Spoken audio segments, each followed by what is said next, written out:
Time now for our final edition of the Coach's Corner Show presented by PES and Martin Methodist College. Wade Neely alongside Giles County head coach Scott Blair. Coach, playoffs. Congratulations. Giles County gets in with a 35-14 win at Tullahoma last week. Week 10, you took over 4 weeks ago. How seriously did you guys consider that a playoff berth would be presented right here to you guys? You know, we benefited this year from the way the playoffs are determined as far as, the top 4 in the region get to go. So we knew at 0-6, as bad as the season it was, that we had a good chance if we finished strong, and that was kind of our motto the last month of the season, is to finish strong. Brother Rodney at First Baptist Church kind of gave us a sermon one Sunday, and that was his theme of it behind it. And so we kind of went off of that and picked it up, and our kids did a great job doing that. You guys won 3 out of your final 4 of the regular season, 2 region wins, including a big one at Tullahoma. What's the state of the team heading into the playoffs? You guys have said you've been playing quote-unquote playoff-like football for a while, but now you're finally in this week. We're excited. We're excited to match up with Stone Memorial this Friday. Feel like that's a good matchup for us. Obviously, they're a really good football team at 10-0, but the type of offense that they run and the type of defense they run, that we feel like we're going to be comfortable with it. We've seen it before this year, and our guys are playing with confidence right now. Friday is really one of the first games we put everything kind of together. I thought our defense played pretty well, and our offense continued to produce. Jordan Tucker, again, had another unbelievable night. Him and Arkell and Josie Green rushed for, I think, over 450 yards, which, again, that's it seems small when you talk about running for 570 a few weeks ago, but anything over 300 yards in high school football is impressive. So it's going to be a smash mouth game Friday night. Looks like it's going to maybe be a little bit wet, but we're looking forward to the challenge. We'll have more on Stone Memorial a little bit later. Let's get into that Tullahoma win. Mentioning Jordan Tucker, 295 yards. At this point, it's almost kind of becoming surreal when you look at the stats. 295 yards, 3 touchdowns from that quarterback, that snapback, if you will, position. What did you see out of your quarterback Friday night? Tullahoma actually came out fired up like we thought they would. They were ready to go. It was senior night. They were trying to make some plays to not end up 0-10 like they ended up. And they did a pretty good job up front for the first series or two. Once our offensive line kind of picked up the pace and started getting to the linebackers, then Jordan and Arkell they really gashed them. It was huge. You mentioned Arkell. He had over 150 yards, a couple of touchdowns as well. It would take a crazy effort, but the Cats theoretically could get 2,000-yard rushers this season. Talk a little bit about the development of Arkell throughout the year. Once we moved Jordan to that snapback position, the second half of Kenwood, during the rainstorm, I guess, he's really had a chance, an opportunity to shine during the game. We came into the season knowing that he was going to be a really good football player. But early in the season, we had the one-back look and a few two-back sets, but he didn't get the opportunities that he's gotten the last month, and he's really taken advantage of that. He's practicing really hard, kind of played through a few games where he's been a little bit banged up and still rushed for 150, 180 yards. So he's accepted that challenge, and him and Jordan, along with our offensive line, have really turned the focus of our football team around to that pass-oriented to the smash mouth. Yeah, keeping with Arkell here, we spoke with him in the radio booth last Friday before the win over Tullahoma. What makes this young man so special? He seems like extremely likable, extremely coachable. He's entering his he's going to be approaching his senior season next year. Continue a little bit more about his development right now. He's really exploded. Back year, he didn't get a lot of varsity looks. Just a little bit, and in JV games he completely dominated. He's got that. He can put his foot in the ground and cut back across the grain as good as anybody I've seen in a long time, and that's what he brings to the table, and that's a good change of pace between what Jordan brings. Jordan's more that downhill runner that's he's going to drag that pile 5, 6, 7 yards sometimes, break a lot of tackles, but he's more run right at you. He's got the circle button when he needs it, but he's not going to cut across the field very often, and Arkell does that. So it keeps the defense honest, keeps them a little bit unbalanced on, we know one of them's going to get it more than likely, but how do we defend it when they do? You said there'd be some new looks. There were a few in the win over Tullahoma. You had Josie Green, you mentioned, also Tanner Holly. We've seen him get in the backfield as well. Is that something you guys are still going to continue to try and throw some wrinkles at these new defenses in the playoffs? Right. Well, we're asking an awful lot of Jordan. I've said that the last couple of weeks in the role that he's taken on, and he's going to get tired as many times as he runs the ball, as many hits as he takes. So we've got Tanner came in for a series or so at quarterback. Josie Green got in the backfield to really kind of close the game out for us. Did a great job. I think he ran it like 10 times in a row without coming off the field. So, he's kind of our closer and take some of the pounding off of Jordan there late in the game to eat the clock up. He did a great job of that. So, those looks are going to continue. We've got a few wrinkles we're going to put in this week, and hopefully we'll be successful again. A couple other guys that we saw maybe some breakout performances. Brendan Rowan, we'll talk a little bit more about him, but Peyton Hall, this is a guy you've really been wanting to get going at that wide receiver position. Seems like he had a pretty good night, over 40 yards, which is not a lot statistically, but he's made a couple good catches for you guys in the last few weeks. Right, he had 3 catches, I think, for 42 yards or so. Peyton is an unbelievable athlete. He's a point guard on the basketball team. He's one of the most athletic guys that we have. He's not much as far as stature. I think he weighs $135, which on the football field that stands out. But his leaping ability, his hand-eye coordination are as good as anybody on the team. And he's just now starting to understand how to play football. He didn't play last year, didn't play the year before that. He's developing the knowledge of the game, and that's helping him start to make some plays at the end of the year. No doubt. Let's switch gears and let's talk a little defense. Cats gave up 14 points, but coming off the shutout, I know that maybe disappointed you a little bit, but give us the state of your defense as you head into the playoffs. Seems like you guys are really kind of buying in and finding yourselves right now. Right. I thought we played really well against the run on Friday night. We held them under 100 total yards rushing. Brandon Rowan at the safety position came downhill, made a lot of tackles in the alley, and that's something that we're going to have him do this next week. He's really stepped his game up the last month. I like to compare him to Dontarius Gilbert a little bit. He's not quite as fast as Dontarius, but as a sophomore, he's got the ability to be as good as Gilbert was the last few years. And we've been blessed to have him the last 3. So hopefully Brandon can continue to progress and get to that stage. And then Chase Hedgecoff had a big game.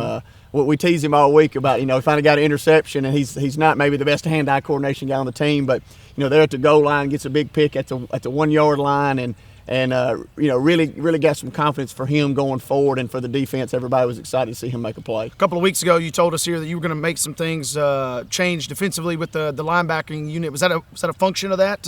These two guys having those big games, kind of moving some personnel around? I think so. I think having those two guys with Boone and Tanner outside, and C.J. Bryan a little bit played on Friday outside for Tanner, I think that closes the edge for them a little bit. Those linebackers inside don't have to make those wide plays as much anymore, and they can focus on the middle of the football field where we need them to.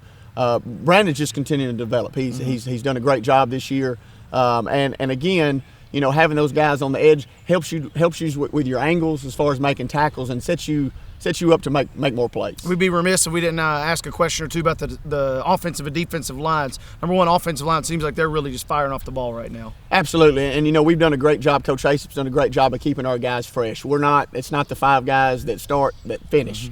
We rotate our guards almost every other series. Will Turner and Jared Roberts are playing both ways a little bit. So we've got some guys that we're putting in there, Trillion Marks, Samar Howell, that have done a great job coming in off the bench and really providing some depth for us and keeping our guys fresh. D. McElroy on that defensive line, another big game for him this past Friday. He like Brandon, the last month of the season, really the last 3 games for D. Mac. He's played unbelievably. He's the biggest kid we got on the field, and he's got really quick feet for a guy his size, and he's done a great job and holding the line of scrimmage. He's not giving up too many yards off the line, and he's demanding a double team right now. And if we can demand a double team, that frees our linebackers up to make plays. No doubt.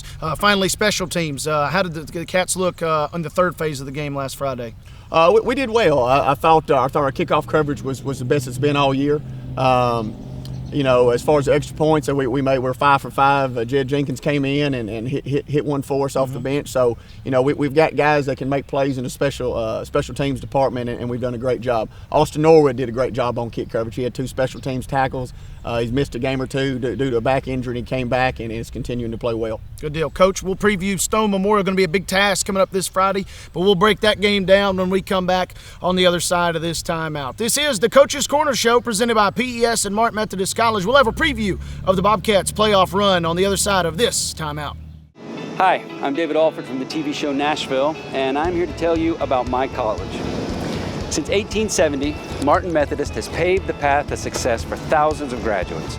Just an hour south of Nashville, you'll find an affordable private college participating in the Tennessee Promise with an educational program designed for you to graduate in 4 years.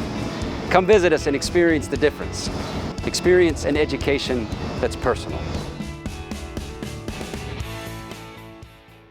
Time now for a look ahead at Martin Methodist College athletics. It's tournament time for the Red Hawk men and women's soccer teams, and they'll kick off their quest for a 2015 SSAC Conference Championship this Friday at the East Campus. The ladies will take on Auburn Montgomery in the 2 and 8 seed matchup. That kickoff set for 2:30 p.m. While the men, also the 2 seed, will take on 7 seed Middle Georgia. That kickoff is set for 5. It's a Red Hawk doubleheader this Friday in the SSAC opening round at the East Campus. More details online at the official athletics home of the Redhawks, www.goredhawks.com. Final segment of the Coach's Corner Show. We're presented, as always, by PES and Martin Methodist College. Wade Neely here. Giles County head coach Scott Blair there. Coach, Bobcats are in the playoffs. You're the number 4 seed. Let's talk a little bit about, A, how you got there, and B, who you're going to take on. 2 region wins in the final 3 games of the regular season.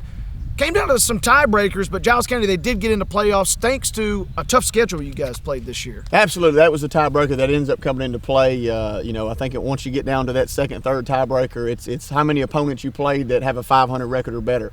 And so, we had 5 opponents this year that had winning records, and that kind of knocked Spring Hill out with them just having 4. So, we get the opportunity to get to the playoffs, and we're gonna make a run. We've had yesterday, I told our kids at practice, Monday's kind of a light day, it's a mental day, and we had unbelievable practice and focus. You can tell it's playoff time. You can tell the focus is there. The intensity is going to hopefully be there today at practice. I have no doubt that it will be. So we're excited for the challenge, really like our matchup, and really think we can make some noise on Friday night. How did you guys, A, celebrate the win over Tullahoma, and B, kind of celebrate this experience of getting into the playoffs as a team? Well, we were glad we won. We were glad to be in the playoffs, but this is not the end all, I guess it is. We're not celebrating. We're focused on the task at hand in Stone Memorial this week. So we really didn't have time to high-five each other and pat each other on the back. Once we got home, the coaches swapped film. We start breaking down film. I shared it with the players pretty quickly. We came in Sunday, had good meetings, talked about Stone Memorial a little bit, watched our game at Tullahoma and fixed a few mistakes, and we're ready to take that next step and crank up the focus. You said a couple of weeks ago the Cats were basically treating their final few games as playoff games. Have you noticed anything, even though now you're officially in the playoffs, in the demeanor of the team? Yeah, I keep talking about our seniors. We've got 16 seniors that are great kids. And really good football players, and they're starting to control practice more as far as the focus on the sidelines. The guys that aren't in the scout team, they're demanding more of their teammates, which is making practice more crisp, more efficient. We're getting better looks, and it's going to help us a lot on Friday night. It's going to be a big one. We'll dive in now. Stone Memorial, they're up there in Crossville, Tennessee. It's going to be a long bus ride. We're hoping for a good crowd, obviously, on Friday. But what can you tell us? Stone Memorial, they go 10-0 in Region 3, 3A. It was kind of a last-second deal, like kind of Marshall County and Page, who's going to win that region. They knock off East Hamilton, and you get the 2nd seed Livingston Academy. So 1, 2, 3 there. Giles County gets Stone Memorial. What can you tell us about these Panthers? They're a good football team. Obviously, you don't go 10-0 without being a good football team. They're a wing T offense, kind of like Lawrenceburg. They kind of tighten everything down a little bit more than Lawrenceburg does, but they're going to run the same type of plays. Defensively, they're a 3-4 like we are most of the time. So that, our offense is going to have a good look and a good idea of what they're going to bring to the table. But again, I keep saying we really like our matchup. We've seen this offense before a couple times this year. Our offense is used to seeing us at practice, so they're going to be able to see that all week and get a really good look at that. So we're excited to make the road trip up to Crossville and hope we come back victorious. It's going to be a good one. What have you seen on tape out of Stone Memorial that you like? What have you seen maybe that you don't like? Obviously, outside of the familiarity with the offense. Right. They're, like I said, they're a good football team. They don't have any, they don't have 5 kids with D1 offers or anything like that, but they're a hard-nosed football team. I think their offensive line plays really well. They're not the biggest kids in the world. They've got one tackle that's 6'5", 270. But they're fairly even with us size-wise. They play really aggressive, really hard up front, do a good job of getting to the second level with their offensive line. And they're a smash-mouth football team, too. They're going to run the ball. I mean, we may not throw the ball 10 times between the two teams on Friday night. They don't want to throw it, kind of like we don't really want to because we're so efficient at running the ball. They average about 300 yards a game rushing the ball. They've got 3 ball carriers that are good football players. 27's a sophomore. He's kind of their wing back, their main rusher. And they've got a big kid, number 6 at fullback, who's going to run the trap. He's going to run those dive plays. and get those tough, short yards, on 3rd and short, 4th and short. So, they're going to present a challenge for us, but it's nothing that we can't handle. Let's switch gears, talk about the Bobcat offense now. You guys are rocking and rolling in terms of your confidence level, it seems, over these last few weeks. What adjustments, if any, are you going to make? Sounds like a 3-4 front for these Panthers of Stone Memorial coming up on Friday. We're going to tweak a few things on our blocking schemes to handle the 3-4 because, most of the time during the season you see a 4-man front a lot of times. So, teams as they start to crowd the box, we're going to change a few of the rules up for our offensive line. But as far as major changes, they know what we're going to do, and we know what they're going to do. You don't get to this point in the season and start drastically making changes. You want to give some plays, have them lean to your advantage on offense as far as who you block and who's going to the second level on double combos and things like that. But we're going to do what we do and be efficient at it. Understand how they're going to look on defense and what to expect, so we're ready on Friday. Second year in a row, Giles County's the number 8 seed. I don't have to remind you, the Cats, or any of the fans for that matter, knocked off the number 1 seed last year in the playoffs in Marshall County. Does that got the team a little bit excited knowing that they're in kind of a similar situation again? Well, it does. We just did it last year, so the guys on the team, they know what it's like. Obviously, it was a big rivalry game last year with Marshall County, and we came out victorious, and it's no different this year. Stone's a good football team. We've got the momentum late in the season. Winning 3 out of the last 4. Our defense is starting to play quite a bit better. Our offense is continuing to produce. So we've got the momentum, and that's what it's all about right now. It's the motivation, momentum. We know how to play football. We've got the players to win the football game. We just got to come out ready to play, and I have no doubt that we will. Region to region, it's a new playoff format. You like this new format the Cats are in, where you playing all the 3A and 4A teams together? The playoff format, there's no perfect scenario to fix everybody. Some teams say, hey, you're 3-7. My good friend Coach Barger's up at Stewart's Creek in a different classification. They're 6-4 and staying home. So there's always going to be some ifs, ands, and buts about who gets in, who doesn't. I like the fact that they avoid region matchups early. Mm-hmm. Last year we played Marshall County in the first round. I don't think they were very happy about that, having to play a region opponent first round. You just played them the week before as well. Just played them the week before. So I like the fact that they've spread that out and avoided that early. Obviously, it can happen as the playoffs continue. But that's a huge advantage, I think, just to avoid those early matchups, those teams that you've already seen this year. So that'll be exciting. Give us a breakdown. It's always fun when you guys, especially in the playoffs, you hear all these cool stories. The trip to Greenville a few years ago, obviously that was a crazy trip in its own right, trips to Cookville and whatnot. How's the schedule going to look for you guys on Friday on this long road trip? Well, we've got kind of a week full of things, I guess. Obviously, we got practice every day. Wednesday, the team's going to go to La Fuente and have a team meal with the cheerleaders. Thursday, First National Bank's been nice enough to provide us a meal at the Hickory House, so we're going to do that on Thursday. Friday, we're going to head out about 11:30. We're going to head to Lebanon High School and do a walk through there.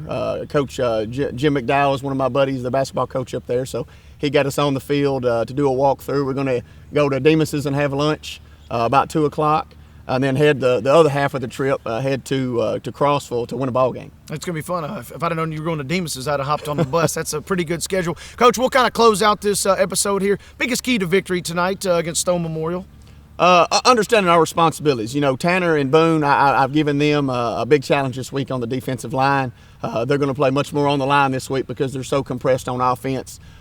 We've got to be aggressive off the edge. They run power, they run jet, but everything they like to run is out wide. So, I feel like we've got 2 of our best playmakers out there on the edge to provide what we need from our defense and allow other guys inside to make some plays as well. How big is special teams going to be Friday? It's going to be big. I think we can get good field position. Their kicker does a really good job on extra points and field goals, but doesn't have a big leg on kickoff. So I think we can really control field position in the game, which is going to be huge in the playoffs. Well, Coach, congrats on getting in the playoffs. Thank you so much for your time all season. It's our final episode. Any final thoughts for our viewers, our listeners here tonight? Just I hope everybody comes out and supports us. Our kids have, had a rough year and really finished strong, like we said earlier. we need all the support we can get. It's a long road trip. If you can't make it, we hope you listen on the radio and support our kids. That's all the time we've got for this edition of the Coach's Corner Show. It's been a terrific season. Thanks to our folks at PES. Thanks, of course, to our folks at Martin Methodist College. And thanks to our special guests this season. We've had Coach Rip Flippo. We've had Coach Scott Blair. And, of course, former Bobcats head coach Walt Smith. For all the gang at Nelson AVP, Ricky Nelson, Ricky Lee Nelson, this is Wade Neely signing out for the final time from the Brickyard. It's Giles County versus Stone Memorial this Friday night in the opening round of the TSSAA Class 4A state playoffs. Goodbye from Pulaski.